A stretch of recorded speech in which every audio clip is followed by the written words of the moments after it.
Untuk membincangkan perkara ini, saya ingin bersama dengan Profesor Madya Dr. Malina Osman, pakar kesihatan awam dari Fakulti Perubatan dan Sains Kesihatan Universiti Putra Malaysia yang sudah bersedia bersama saya langsung melalui Skype. Assalamualaikum, salam sejahtera Doktor, apa khabar? Waalaikumsalam warahmatullahi. Baik, alhamdulillah. Doktor, kita faham sentimen untuk menyambut Hari Raya. Kita beberapa hari lagi nak menyambut Hari Raya dan ramai yang merasakan bahawa tak lengkap raya kalau tak balik kampung berentas negeri. Tetapi kita juga mengakui bahawa ada apabila kita melihat kepada kes ataupun kenyataan oleh Ketua Pengarah Kesihatan semalam, apabila ada satu kes di mana seorang wanita yang mengandung didapati positif COVID-19 merentas negeri pulang ke Kelantan dari Ampang dan juga ini menjadikan negeri Kelantan kembali kepada dikategorikan keluar daripada zon hijau. Begitu juga dengan ada kes di Kedah. Kalau dilihat kepada situasi ini berlaku ketika rentas Malaysia tempoh hari. Tetapi kalau ini diulangi dalam kapasiti rentas negeri untuk pulang beraya, bagaimana kita melihat bahawa kes COVID-19 di negara kita mungkin berisiko tinggi untuk dijangkiti dan wujud kluster-kluster baru di kampung pula, Doktor? Okey. Isu mengenai jangkitan COVID ni seperti mana yang telah kita bincangkan sebelum ni ialah kewujudan individu yang positif, ada jangkitan tapi tidak menunjukkan sebarang gejala.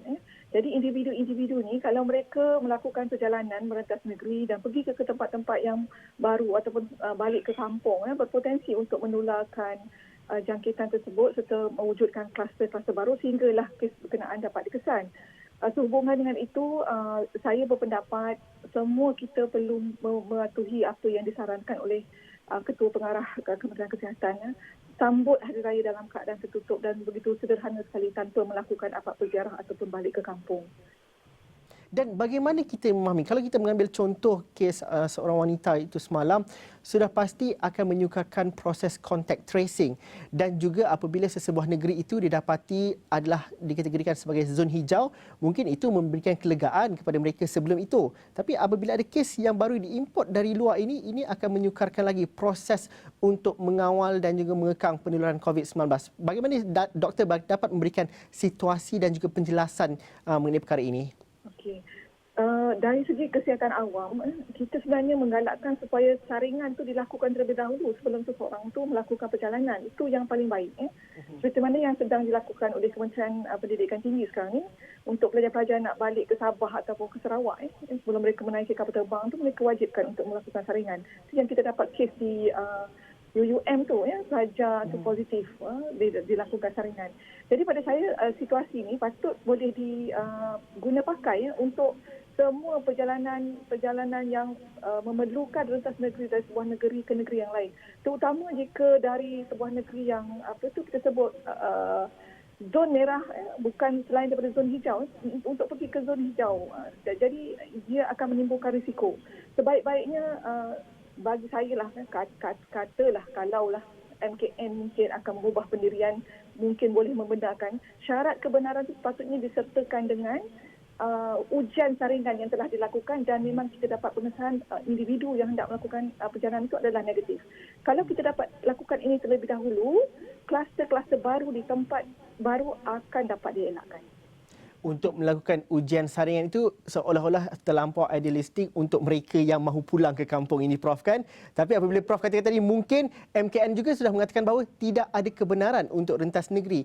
Dan juga kalau kita lihat, Prof, bagaimana sebenarnya ini juga sama dengan beberapa situasi di negara luar. Contohnya, Wuhan ketika dilanda pandemik COVID-19 ini ketika perayaan Tahun Baru Cina pada ketika itu. Jadi penularan itu di lockdown bandaraya itu. Jadi itu juga perlu dilihat dalam konteks kita pada Aidilfitri pada kali ini. Walaupun kes kita semakin menurun tetapi risiko itu masih lagi tinggi. Mungkin Prof boleh jelaskan di situ. Ya, betul. Seperti mana yang berlaku di Wuhan dahulu, arahan untuk lockdown ataupun pergerakan terhad itu dibuat beberapa hari sebelum Tahun Baru Cina. Tapi sebahagian individu itu dah terlepas balik dan menyebabkan berlaku satu outbreak ataupun wabak yang agak besar di China sehingga menyebabkan beribu-ribu kematian. Jadi kita perlu mengambil iktibar daripada apa yang telah berlaku dan saya sangat menyarankanlah kepada pihak berkuasa MKN terutamanya dapat menarik baliklah kebenaran berziarah yang seramai 20 orang tu. Kita untuk satu hari itu saja kita kita berhari raya dengan keluarga masing-masing.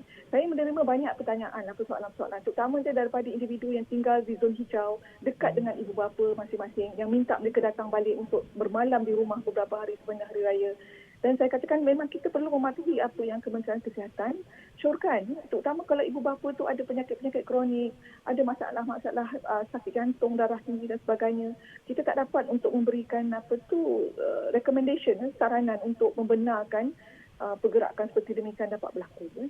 Kecuali saya nyatakan kalau kita boleh buat ujian saringan, tapi kita katakan tadi untuk membuat ujian saringan adalah satu keadaan yang sangat ideal dan memerlukan kos yang agak tinggi. Pesanan kita supaya kita sentiasa mengingati bahawa Aidilfitri ini memang disambut cukup berbeza. Patuhilah arahan dan juga saranan kerana akhirnya nanti tahun ini kita menyayangi ahli keluarga kita dengan melindungi mereka daripada jangkitan. Terima kasih Prof kerana sudi bersama kami dalam Buletin Awani pada jam ini. Itu dia tadi Profesor Madya Dr. Malina Osman dari Universiti Putra Malaysia.